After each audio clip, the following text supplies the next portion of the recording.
Hey guys, so this is Sam from the Grid Games, here with a sealed daily on Magic Online.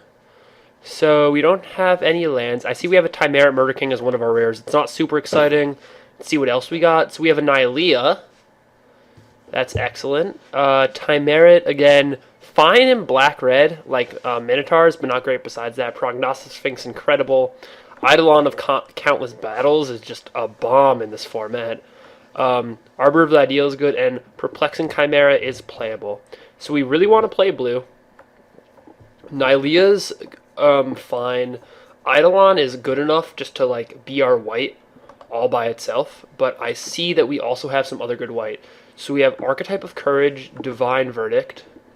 A Crowan Phalanx is really good in white-red. Observant Alseid, 2 Ban Elders, a Skirmisher, Ordeal, Skyguard, Snarecaster, Sun Guide, Pegasus, Shieldmate. Those all work very well together. Eidolon, God's Willing, and a Favored Hoplite. So we're almost assuredly playing white. White is so deep right now. 17 playables. We also have Ray of Dissolution, Revoke Existence, and Mortal's Ardor, which can all be played or sided in. So in blue we have these 3 cards: Retraction Helix, Fate Foretold, Deepwater Hypnotist, Flitter Step Eidolon is great. Nyxbor Triton great, Wave Crash Triton great. And then we have some Fate Foretolds, a Divination, Oracle's Insight is better in control-y builds, and a Thassa's Rebuff. We also have a Battle-Wise Hoplite in those colors. Wow, so we have 32 like very strong playables. I guess I don't want to play Thassa's Rebuff, and I don't want to play Oracle's Insight or Divination. Wow. Alright, so I think we're going to be white-blue heroic here. But I'm not exactly sure. So in black we have Tormented Hero, Return Phalanx, Plan of Erebos isn't great, Servant Chimerat's fine, Wait, Disciple, Sangomancy. So we're not playing black for sure. This is kind of what I like to do when I opened up a sealed pool. I look at the rares and mythics to see if there's any direction we want to go in. The white rare was insane, and the blue rares were all very good, and they were numerous. So we wanted to play blue, and we had a really strong pull towards white. Because those bombs are just going to win you games by themselves. Obviously, you can't play them if you don't have any backup plans or any like other like filler cards to fill in the archetypes. But it looks like we have a lot of 2-drops, a lot of heroic, a lot of bestow, so we should be good there. Black has nothing really pulling us into black, and it's very weak. We have Coordinated Assault, Lightning Strike, Bolt, 2 Portents, and an Emissary and a Giant. So once again, we have a Lightning Strike we would want to splash. So if we were going to play white-red, we'd be doing it almost all for the Acroan Phalanx, because it's just so good, pumping your entire team. But we would have to play like Sun Chaser, some Portents, like 1, 2, 3, 4, 5. So I guess we could see a world in which we just play like those 5 red cards, and then our 17 white cards or whatever. So because like Lightning Strike, Bolt, and Coordinated Assault and Emissary are so good, we may want to keep that as a thought. But right now I'm leaning towards not doing it. So we have Aspect of the Hydra, which is fine. Sedge Scorpion, Centaur, Courser, Nylea isn't great. Nah, it's fine. Snake. Yeah, so Fanatic's really good in red-green. So not enough green playables at all. So it's between white-blue and white-red. So let's actually see what happens. If we take out the blue, we add in a few like very aggressive red cards. Can we actually get there? So we're at 22 playables. We can easily play like a Mortal's Ardor or something. And how does this look? So we have 16 creatures. We have Favored Hoplite, God's Willing, Nyxborn, Shieldmate. Or Favored Hoplite, Hopeful Eidolon, Nyxborn, Shieldmate. All as 1-drops. We have a Crone, Skyguard, Cavalry, Pegasus.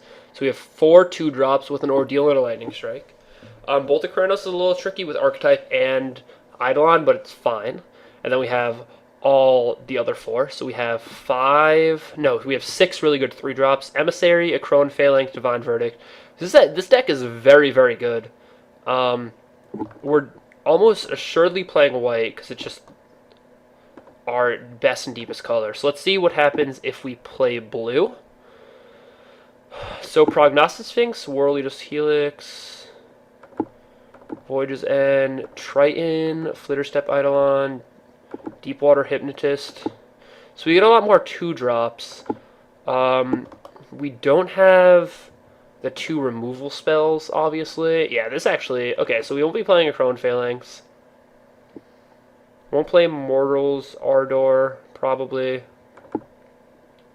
How good is Cavalry Pegasus in this deck? Favorite Hoplite, Nyxborn Shieldmate, Battlewise Hoplite,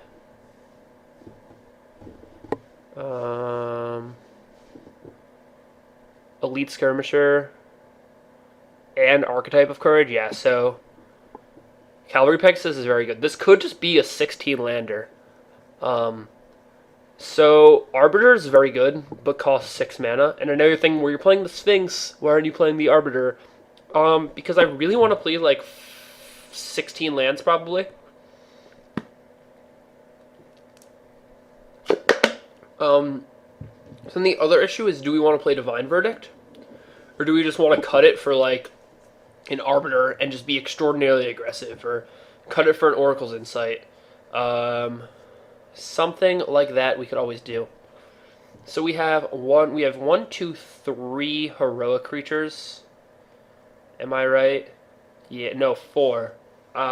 We have Wave Crash Triton, Elite Skirmisher, Battlewise Hoplite, Crone Skyguard, and Favorite Hoplite. So we have 5 heroic creatures, which is very good.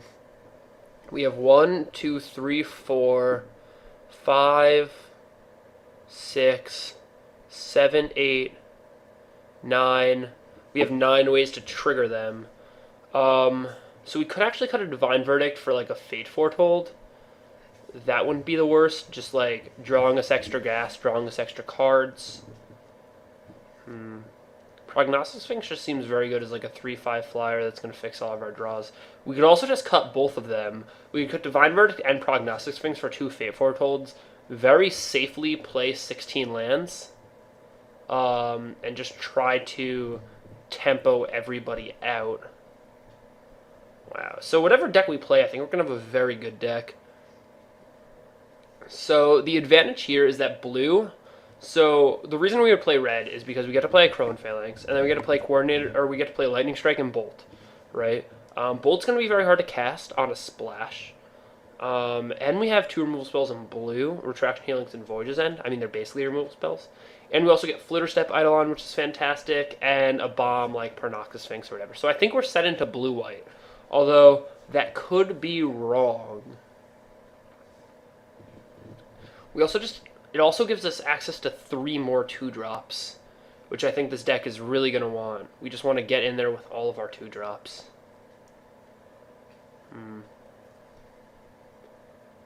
Yeah, I really just think that blue-white is the correct play. And the question is, do we want to play Prognostic Sphinx and 16 lands? Like, is a 5-drop and 16 lands fine? It should be. We do have 9 enablers. We have 9 enablers. God, Eidolon of Countless Battles is so good. Yeah, the other day I was playing a draft where my opponent had Fabled Hero and then Eidolon of Countless Battles, and he had like a 10-7 double striker that I couldn't... It was bad. Now I can just bounce it with my Voyage's End and Retraction Helix. So Divine Verdict may be too reactive for me. Like, I want to be tapping out every turn.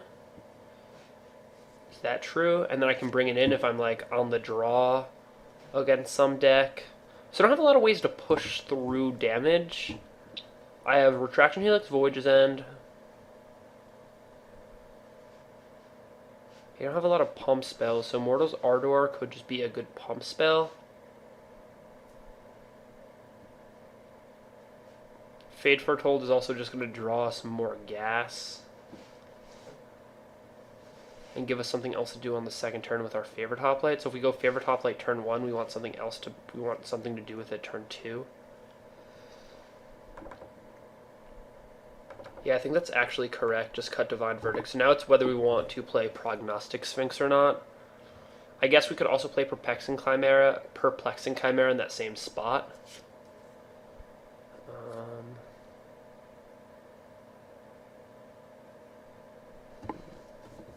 At 5 mana, I really want to be bestowing Nyxborn Tritons and Observant Alcedes and Flitterstep Eidolons, though. Prognostic Sphinx can be very good, though. Like, it basically, it has hexproof, and you get to scry a bunch. Like, if you get to attack with it, you're going to win the game. I really want to play it, but I think we need to, like, I want to be able to go, if I have favorite hotline turn 1, I want to be able to bestow on it with something on the second turn. And I want to have, and I just want to be very consistent. I can't see, like, the second Fate Foretold being better than the Prognostic Sphinx, though. Prognostic Sphinx is just a bomb. And then obviously Arbiter at 6 mana, but we never want to get there. Alright, yeah, I think this is fine. Planning on playing 16 lands. We're planning on playing 9-7 in favor of white.